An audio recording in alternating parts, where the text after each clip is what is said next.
Therapeutic communication is our next topic.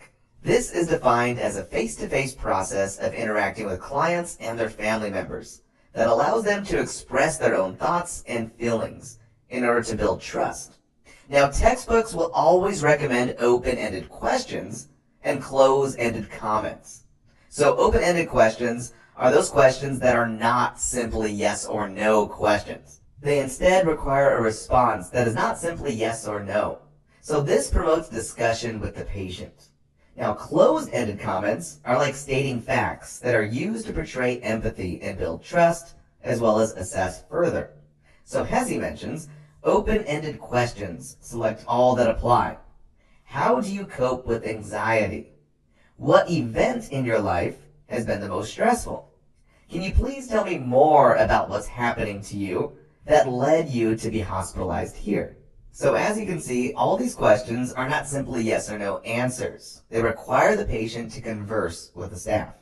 So let me show you how this works. For example, say a client presents to the hospital after a suicide attempt. As you can imagine, the family and the patient will be emotionally in turmoil. So remember, the goal here is to, number one, build trust. So the 2 NCLEX tips to write down is, number 1, ask and assess emotions. This is done to obtain important information. So for example, tell me when you started noticing, or tell me what concerns you have. What are you feeling right now? How are you feeling about your baby? So using these broad, open-ended questions will help uncover and assess important information, which will help decision making. Now, number 2, our second NCLEX tip, is always state the facts to build trust and reflect on how the patient feels. So for example, we have the vital signs under control. This helps to build trust with worried family members. Or, you must be very upset after experiencing this. Or, I understand you are worried. This portrays empathy. All we're trying to do is state the facts that's going on. For example, you sound very discouraged and scared. Or, you sound angry. Anger is a normal feeling associated with loss. Or it can be a combo effect, which we saw a lot on our NCLEX review. For example, this experience has been very overwhelming for you. What are you feeling right now? So you can see how the facts are stated and a question is asked. But it's open-ended, not a simple yes or no. And another example here. Clients with cancer experience fear of dying. Tell me about your concerns. So you can see, we ask and assess emotions, and we state the facts. Hey everyone, Nurse Mike here from SimpleNursing.com. Did you get your beautifully handcrafted study guide bundle yet? It highlights the key points and memory tricks in this video. Plus, get 900 more videos not here on YouTube, all neatly organized in the playlist, along with thousands of practice questions written by actual NCLEX writers. So don't be scared, be prepared. Try it free today. Visit SimpleNursing.com. Now the big things to avoid here, the non-therapeutic communication. So, huge NCLEX tips. Do not offer opinions or advice, or even personal experiences. For example, never say, I know how you feel, or I too had a miscarriage, or even, I also had breast cancer. The second thing we don't do is minimize the client's feelings. Remember, we want to show empathy. We just don't want to make the feelings smaller. Number 3 is we never leave the room. No. Never leave the room. Always stay with the client to show support. Even use therapeutic touch to show empathy. And a huge one right here. Never give false reassurance. Huge NCLEX tip. So write this down. Never say, everything's going to be all right, because you don't know that. And never say, I'm sure you will do the correct thing. Remember, never do this. This does not build trust by assessing emotions, and it doesn't state any facts. It simply applies an opinion with no certainty. So stay away from opinions. Now, another thing to stay away from is never ask why. Another big NCLEX tip. Well, why though? Well, why questions are always avoided on the NCLEX. since clients typically view this as judgmental questions or even intrusive speech, which destroys not only the nurse and client trust relationship, but it results in the client getting very defensive. So never ask why. For example, why do you feel angry when? Or why do you act this way? Or even, why did you leave your child alone? So remember, never ask why. Now, a top Miss NCLEX question here. An elderly client loses their spouse to pancreatic cancer. Choose the most therapeutic response. Select all that apply. Okay, now before looking at the options, remember to ask questions and state the facts. Those two things. Always assess and then state the facts. So option 1, leave the room to allow the client to grieve in private. No, always stay with the client to show support. So watch out for the key term, leave the room. We never leave the room. Stay with the client. Now option 2, the nurse states, I recently lost my grandfather to cancer, so I understand what you're going through. Now, this one is tricky, but it's technically wrong. Do not give your own personal experiences. This diminishes the client's emotions, so don't get tricked. Now, option 3, I know this is a difficult time for you, which it is, that's a fact, yes. Tell me how you've been coping with this. Yes, you stated facts and you asked questions. This is therapeutic communication. Now, option 4, what are your feelings and thoughts about attending a support group? Yes, we're asking questions and we're offering recommendations here. Now, option 5, it takes time to heal with and come to terms with a lost spouse. But it will be okay. Man, so close, but so far. Now, the question, or the option, started correct. You know, it takes time to heal and come to terms with a lost spouse. That is true, that's a fact. But it will be okay is false reassurance. So this is incorrect. And the last option here, option 6, why do you feel sad? No asking why. So just throw that question out. Anytime you see the question or even the option why, just toss it out. Okay, now we're going to go over a lot more examples, but first a little side note here for your nursing exams to clarify some various terms and techniques of therapeutic communication. So asking questions helps to explore emotions and gather more information. This encourages the client to discuss relevant events and even feelings. Restating is repeating the patient's words to confirm what you understand. And reflecting returns focus on the client. Now, the second thing, we talked about stating facts, voicing doubt and presenting reality. This refutes misconceptions or even delusions without confronting the client's beliefs, especially true when communicating with schizophrenic patients, which we have a few examples in a moment. And lastly, suggesting resources or strategies helps to offer guidance. For example, recommending that support group, like in our question before. Now, I wouldn't focus on these terms too much or get hung up on the memorizing them, since exams and the NCLEX will have questions directly on responses and not technically on terminology. So let's give a few practice questions from the top tested textbooks here.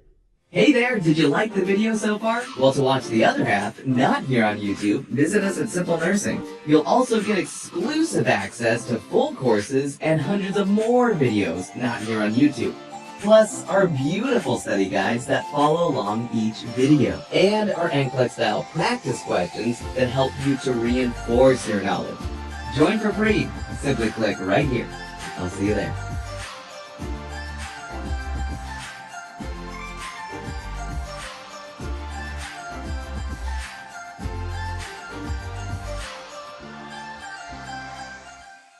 So Hesse mentions, what is the most helpful nursing response to a patient who reports thinking of dropping out of college because it's too stressful? Well, school is stressful. Yes, you stated the facts. What do you find most stressful? Cool, asking a question. We got our 2 items there. Now, question 2, which statements will the nurse indicate as therapeutic? Select all that apply. Am I correct in restating that you are feeling less anxious today? Yes. That is pretty much restating. That's the key term there. You're stating the facts and restating what the question or what the client has just said. In looking back at what you said, you stated you are feeling better. Yes, that is restating. Help me understand what you're feeling today. Yes, we're assessing the client. So remember those two items. State the facts and ask questions. And question 3. A man was killed during a robbery 10 days ago. His widow cries spontaneously when talking to the nurse. What is the most therapeutic response? The sudden death of your husband is hard to accept. Yeah, that's a fact. Tell me about how you are feeling. Yes, that's a question. So stating the facts and asking questions. So Kaplan mentions a client with end-stage heart failure says, why can't this just end? I'm no good to anyone anymore. Which response is best? This must be difficult. Stating the facts. Please tell me about your feelings. Cool. Open-ended questions there. And question 2, the nurse finds the client crying and says, what do you want? Go away. You can't help me. I hate you and I hate myself. That sounds like yourself after a failed exam, huh? Well, which response by the nurse is best? You seem to be in pain. State the facts. I'll stay with you for a while. Now, this is really tricky, right? Because the client just said, go away. But really the correct option is to always stay with the client. Now, question 3. The client's spouse has been unemployed for 6 months and is afraid of not being able to pay the rent. Which response is most appropriate? You're worried that you won't be able to pay the rent? Well, yes, you're stating the facts and we're also restating the problem. Now, ATI mentions, I am really concerned about my mom. Which of the following responses should the nurse make? Tell me what is troubling you. Yes, you're drawing information out of the patient. The second option is tell me about what you're feeling right now. What is upsetting you? Yes, always assess and never ask why it's upsetting you. And lastly, it seems you feel responsible for what happened to your mother. Yes, stating the facts. Now, question 2, the client who has cancer is scheduled to receive chemotherapy. She wants to try homeopathic treatments first. Which of the following responses should the nurse make? Tell me more about your concerns about taking chemotherapy. Yes, we're having the patient open up to us and we're assessing emotions. And lastly, question 3. A parent who recently lost her child states she cries frequently and can't bear the loss. Which therapeutic statements should the nurse make? You are feeling great pain at the loss of your child. Yes, stating the facts. Now you can see how easy these tricky questions can be. Always ask questions and state the facts. Now lastly, Saunders had a lot to say as well. So let's practice these. I can't believe my wife died yesterday. I keep expecting to see her everywhere I go in this house. Therapeutic nurse response. It must be hard to accept that she passed away. Yes, state the facts. Now, question 2. This condition is just another nail in my coffin. Which response by the nurse is therapeutic? You seem very distressed over learning you have asthma. So yes, once again, state the facts. And lastly, question 3.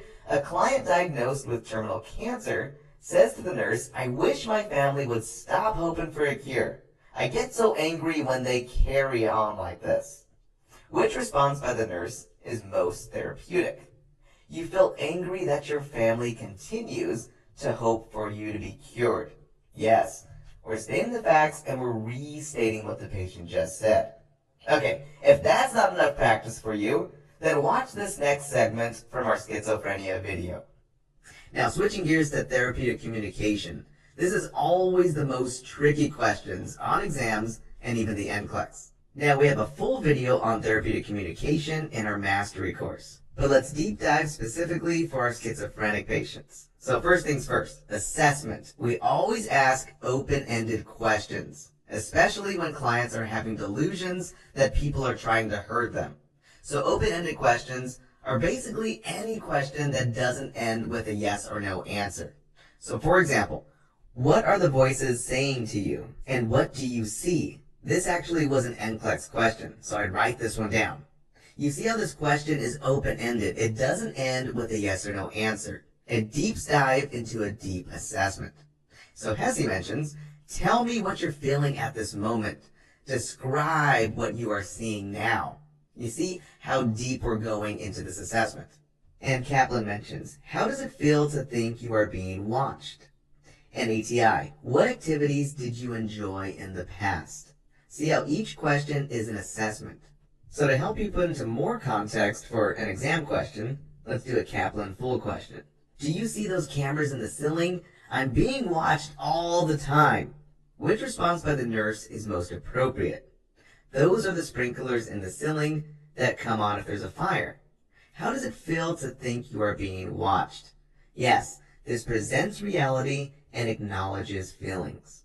Next, we always state the facts. To build trust, we present reality. And to show you acknowledge the client's feelings. Huge. So, for example, I see you're frightened. Let's go to your room and talk about this. Huge NCLEX tip. This actually came up on a few questions during our NCLEX review. Now, Saunders mentions, it might be frightening to think that others want to hurt you. So, we are acknowledging the client's feelings. And Kaplan, I don't hear any voices, but I know they're scary for you.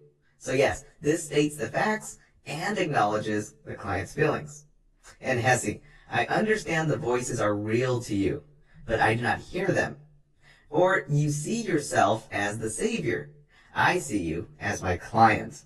Now, as you can see, all these statements state the facts and acknowledge the client's feelings. So to help you a little bit further, let's see all these statements in action here. Hesse mentions, a client with paranoid schizophrenia refuses food, stating the voices are saying the food is contaminated and deadly. A therapeutic response for the nurse would be, I understand that the voices are real to you, but I do not hear them. And a Kaplan question. There are really strange people in the corner of my room laughing at me and saying horrible things. Which response by the nurse is best? I don't hear any voices, but I know it's frightening to you. Alright, that wraps it up. Thank you so much for watching. Don't forget to take your quiz and download the study guides. And also feel free to share the love, share with a classmate, and even your instructor. See you guys in the next videos.